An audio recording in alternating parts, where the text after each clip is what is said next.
Welcome to Subramani.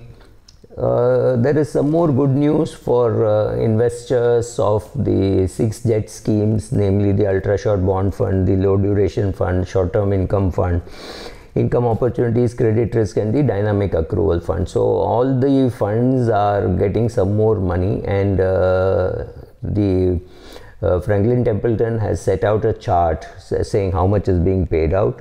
The amount being paid out in the Franklin India Ultra Short Bond Fund is 1,489 crores, which is about 28% of the amount balance. Along with this payment, it would mean Ultra Short Bond Fund has paid out 68%.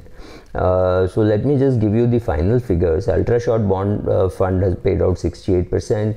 Low duration fund would have paid out 75%, right? These are the two short-term funds which were there. They would have paid out definitely both above 65% would have been repaid. Franklin India short-term income fund, which was the laggard, also would have, after this payment, would have paid out 21%. Income opportunities fund, which just turned into the black, which means it had repaid all the loans, it would come down to, would be about 7%. Credit risk fund would have paid 36%, and dynamic accrual fund would have paid 48%, right? Now, many doomsday sayers were said that this company will not be able to repay. They've lost all the money of 28,000 crores. Now, I think if you see all the distribution which has happened earlier, about 9,100 crores happened, now about 3,000 crores, which is about 12,000 crores has been disbursed. And recently Shankar Sharma also tweeted saying all the problems seem to be over. It looks like the money will get paid in full, but it's too early to say. Now, two questions which I don't have an answer for is, will we get the complete money, right? I do not know.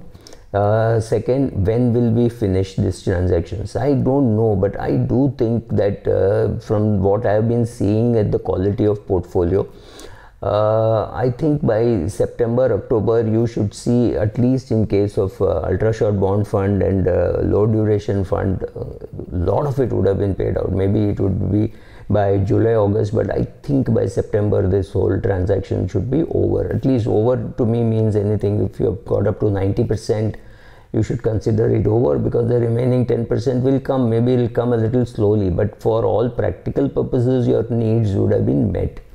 So the doomsayers, I do not know whether they're going to celebrate what has happened or are they going to crib about what has happened. So the amount to be repaid, let me read from the letter. It said, further to the distribution of 9122 crores across 5 schemes, we are pleased to inform you that SBI Mutual Fund would be distributing 2962 crores to unit holders across all 6 schemes. So this is the first time some schemes are getting paid. Earlier it used to be 5 schemes.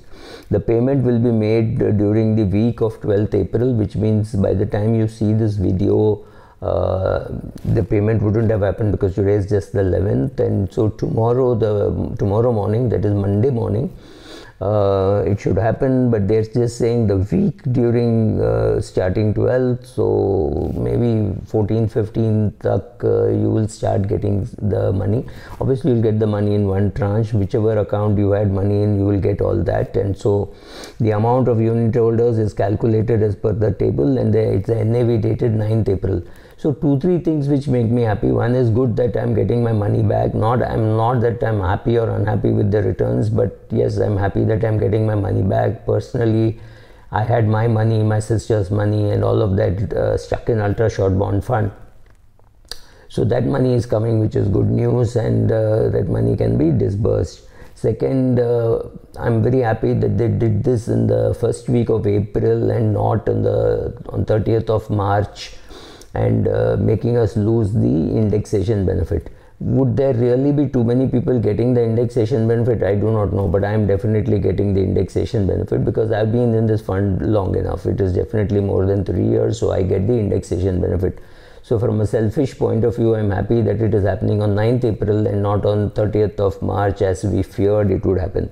So that is one thing, and yeah, I think that's the payment will be made electronically to those who have completed their KYC, etc. unit holders whose distributable amounts are less than rupee 1 will not receive any payments, etc. Yeah, so I think this is good news. You got some money. Yes, you got some more money to go. That even if you've got, even in say ultra short bond fund, you got 68%, and low duration you got 75%. Of course, you have 32% and 25% to go respectively.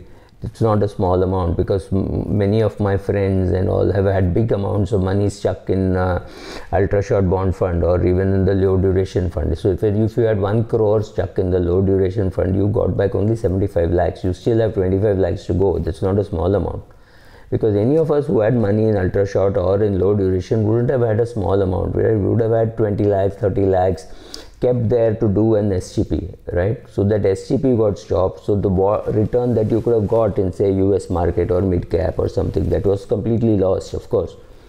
But as a standalone product, ultra short bond fund was not such a bad product. But of course, you will have to pay capital gains. You can't crib about everything. You have to, are you happy about the fact that you've got your money, or are you going to crib about the capital gains tax that you have to pay? Make your choice. Thank you.